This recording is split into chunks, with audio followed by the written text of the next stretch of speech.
You're listening to the official podcast of Asbury University, produced by students with God-honoring conversations that inform, edify, and encourage. This is Asbury.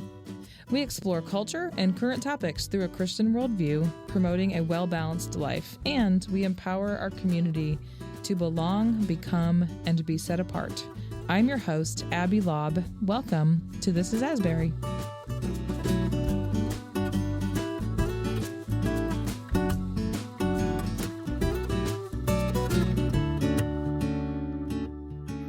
Welcome to This is Asbury. I'm your guest host, Paul Nesselrode. I chair the psych department here at Asbury, and I also direct our honors program. Our guest today is author and professor, Dr. Felicia Wu Song. Dr. Song serves as a professor of sociology at Westmont College. It's a Christian liberal arts university in Santa Barbara, California. She has a recent book out entitled Restless Devices, Recovering Personhood, Presence, and Place in the Digital Age. And she's here on campus as a guest of the honors program to give an address about the theme of this book.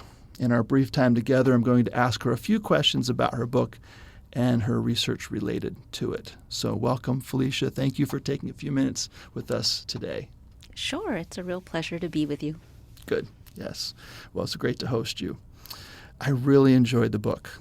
I found that it was relatable, often drawing from everyday events and concerns that we all experience. And secondly, I thought that it was very accessible. Even though you draw from a wide variety of thinkers, it was something that I think everyone would benefit from. And thirdly, and perhaps not least, is I found it to be so very practical, moving from these ideas to sort of things we can think about trying. So we'll get to the practical aspects in a minute, but let's start with what sort of drew you to this topic. What pulled you in this direction? Yeah, so when I finished college, email had just come on the scene. I know that dates me. But it was fascinating to see how email was changing the ways that people were carrying on their friendships and their work lives. And so I became interested in how technology shapes our relationships with each other. But in some ways, the thing I was even more interested in was the fact that schools and workplaces and families all started using email, but we were having zero collective societal conversation about it. And that struck me as exceedingly odd. And so I happened to have read Neil Postman's Amusing Ourselves to Death at that time. And I was thrilled to discover that there were people thinking about mass media and thinking about how it affects us, not just the content of what that program or show is about, but how just our use of the technology and our mediated experiences through technology shapes us. And so that got me down the road of wanting to study mass media and digital technology and looking at how it forms us, forms our perceptions of reality. And so in some ways, the book, Restless Devices, is really a book I've been wanting to write since I started grad school. It's just been accumulating through the years, and I'm really thankful to have finally gotten to a place to be able to do that. Yeah, wow. It's a wonderful read and very thought-provoking and sort of unpacks and sort of situates the discussion in the right place. And as you're answering that question, I was thinking about how I responded to email, and I think I just responded like most everybody else. Wow, this is neat. And not really reflecting on the bigger issues that it prompted. Yeah, absolutely. It dates me as well. And there's so much to talk about, but I just pulled out a few things here. And I couldn't pass up your wonderful reference to one of my favorite polymaths, Pascal. His insights I keep coming back to. And one of them is the role of diversion in our lives. And I saw a quote you've used in your talk. I'll just reference one of his thoughts.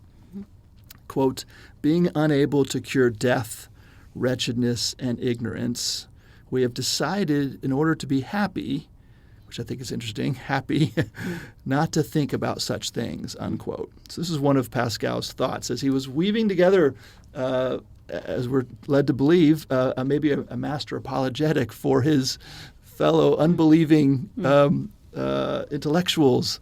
But you draw on that, and I was thinking about it. And so does the fact that Pascal's picking up on this, and now the fact that what we experience today with the way in which our technologies allow us to be diverted, does that help us think about, does that help us move back from the technology itself and think about the larger, the more rooted human need there? Just talk a little bit about that. I find it fascinating. Yeah. I mean, I think there's so much we can explore about the technology itself. We're living in an extraordinary time where each new platform, each new app that we integrate into our daily lives is introducing so many new dynamics that need to be examined. And yet at the same time, I think what's interesting is the way in which, as human beings, we're fundamentally the same kind of creature that's engaging these technologies, that's drawn to these technologies. And so I think there's so much to explore that's ancient, that can benefit from the luminaries like Pascal, right? That have something to say about who we are as human beings. And if we pay attention to it deeply enough, it can shed some insight into why maybe I can't stop watching Netflix when I come home after a long day of work, or just want to sit around and play that silly game on my phone, right? When things in the world are just depressing or sad, right? It all can feel, fairly mundane and harmless, right? It's not like I'm stuck on Netflix or stuck on that game. And yet there's just something about the constancy of that default, right? To just kind of say, I don't know. I'm just going to go, watch this ridiculous show just for half an hour every day after work, right? And it says something about who we are and what it is that we need, or what it is that we might be actually missing out on. Yeah. Excellent. Another theme that I can't pass up that I'd like to hear your thoughts on comes out of a chapter entitled Digital Practices as a secular liturgy. And in that you put your finger on the long-lasting assumption, I would argue, coming out of the Enlightenment, that people are primarily thinkers. And you say, not so fast, that I think you use the word appetites, desires, lovers. We have things we wish to pursue. How does that realization impact how we should think about our interactions with our devices? Yeah, so I get that framework from Jamie Smith's work, from Desiring the Kingdom and You Are What You Love. And I find that framework to be exceedingly helpful, if only because autobiographically, I have found that even though I am spending my professional life studying the effects of technology and do all the research, I know a lot. I think about it a lot. I understand cognitively all the possible negative outcomes that can come with unthoughtful uses of technology.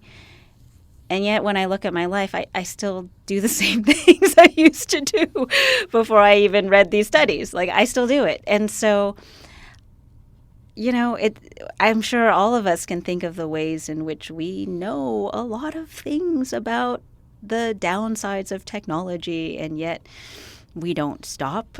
We don't change our habits. And so that puzzle to me is addressed by this reconfiguring of how it is that as human beings, maybe we're not actually trickle down. I have these ideas and I understand these beliefs. I have this insight, and then it'll just magically transform what I do with my day.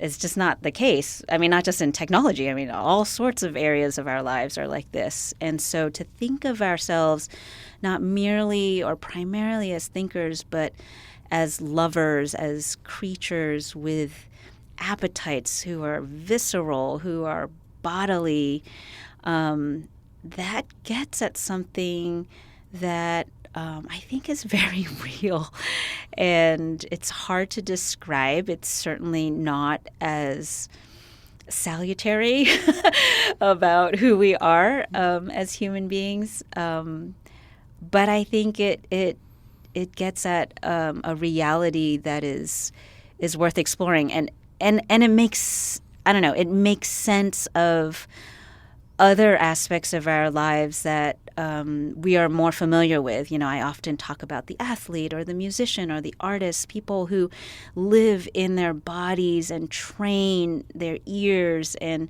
you see how that training, that shaping really does form the person, right? It forms them.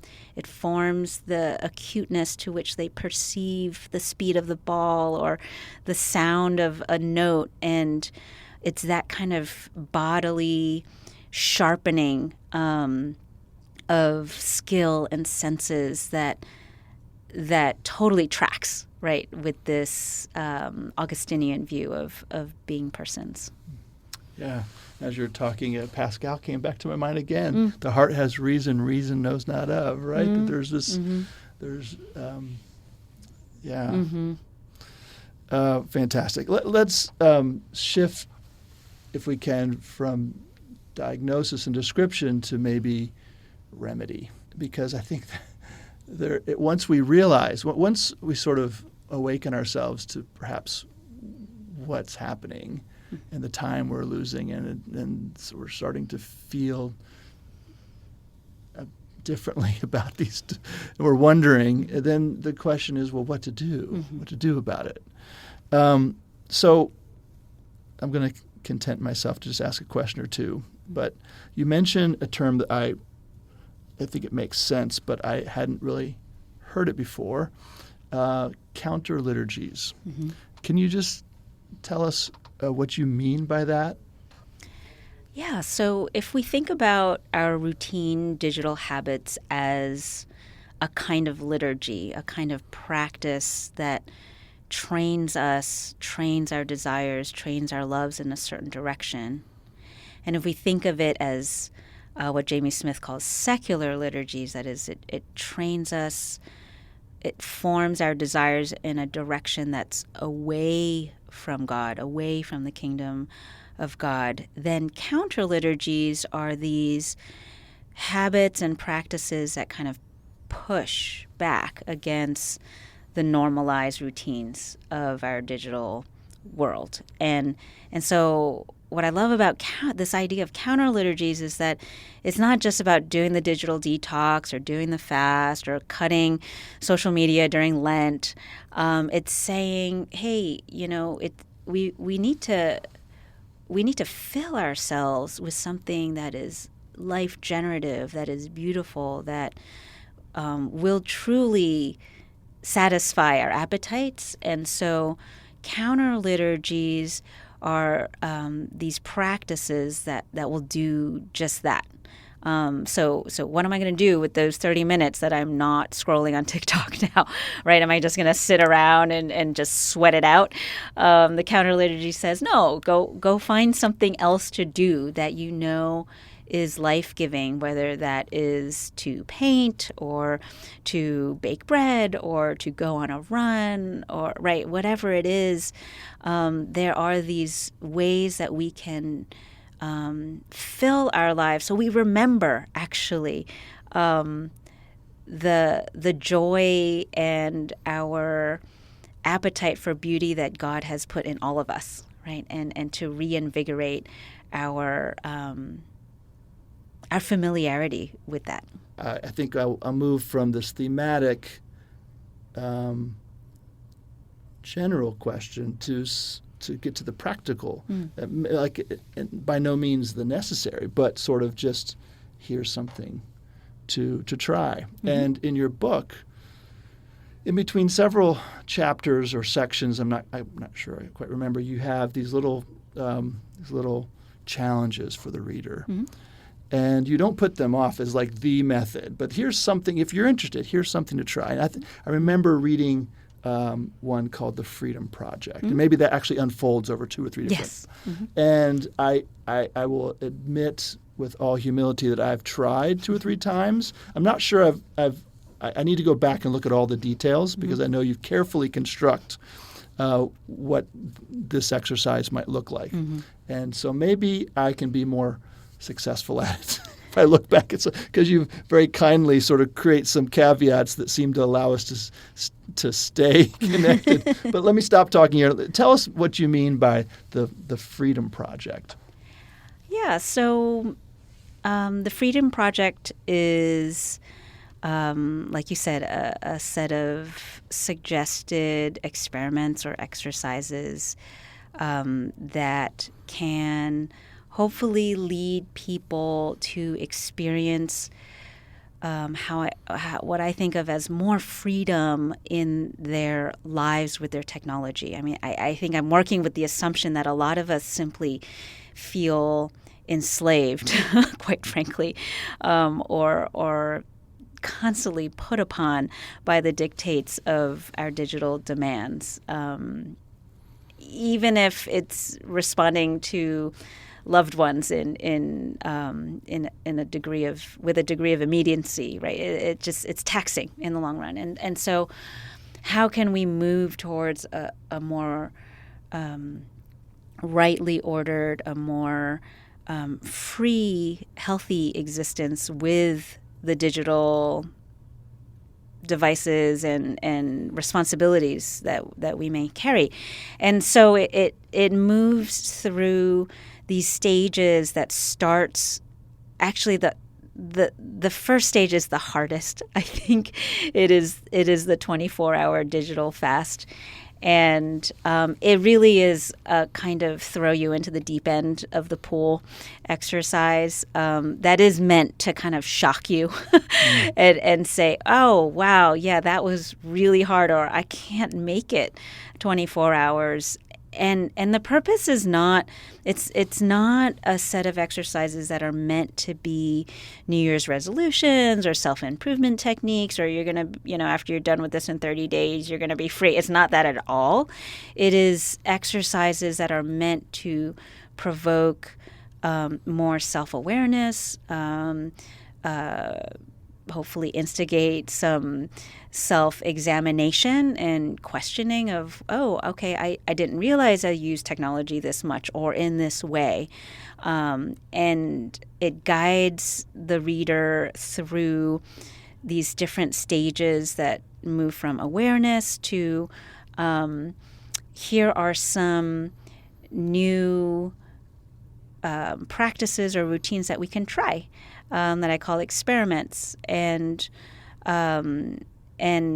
there is a whole range of experiments depending on the nature of our lives and the nature of our digital responsibilities that might suit one person over another. And so, again, the idea is to start cultivating a life in which we are more intentional, that we are more aware, and that we actually start to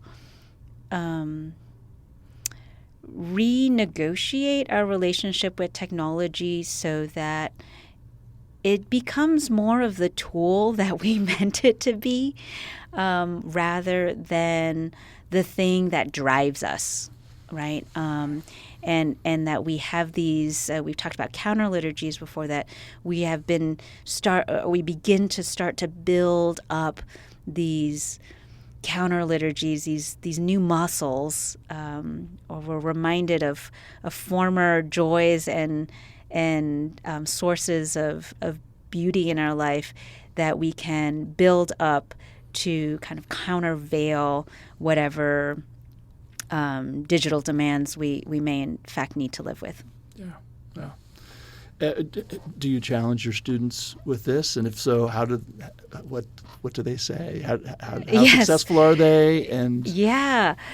So my poor students. The great thing about being a professor is you get to coerce students to actually do these exercises for grades, and so they're all exceedingly generous in complying, and I do remind them, like, you don't get the A because you actually did it, quote unquote, right. Like, you get the A just for trying, right, and just for being thoughtful and curious about yourself. And I think what my students find when going through some of the exercises that, say, the digital fast, I mean, I think one of the things they discover, which I think is so true, is that what's hardest isn't actually not being able to text or watch Netflix or something like that, or TikTok.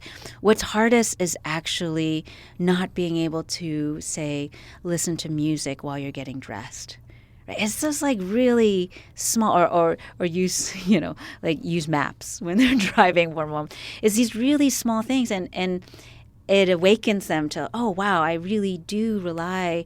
And what does it mean that I do rely on these devices in these ways? And then when we get to the counter liturgies, the exercises where they're encouraged to try new things, I always find it just exceptionally joyful to read about some students who rediscover their guitar, who rediscover their love of journaling or writing poetry in the morning or before they go to bed, and they say, I might try this. After the assignment, I might try to keep up with this because this is really fun. I really miss this, and that's been fabulous. Yeah, great. And I just mentioned that I think it's named appropriately. Freedom, really. Just anecdotally, real quickly, I mean, several years ago, I was traveling on the road, and I left my phone in a restaurant. Yeah. And it was about an hour and a half down the road. Oh. And the feeling that, I went back, and it was a happy ending, but I was a different person. I was obsessed with getting that phone. Yeah. And I think it was rather disagreeable with the people in the car, and I did. And when I reflected on that, I thought, I am enslaved. This is, yeah. So I like the framing that the title gives to this, and we think of it as a freeing device. In so many ways, it offers us certain freedoms, but it can also enslave us. So, yeah. Thank you so much for sharing with us your thoughts and the benefit of your research. And thank you for coming to Asbury and visiting us. She's here. Dr. Song is here to give a talk to the campus. And so in closing, just thank you and blessings on your future work. And as you serve your students at Westmont and the larger church. Yeah, thanks so much. Okay. Well, thank you so much for joining us for this episode of This is Asbury. To learn more about Asbury University, visit asbury.edu.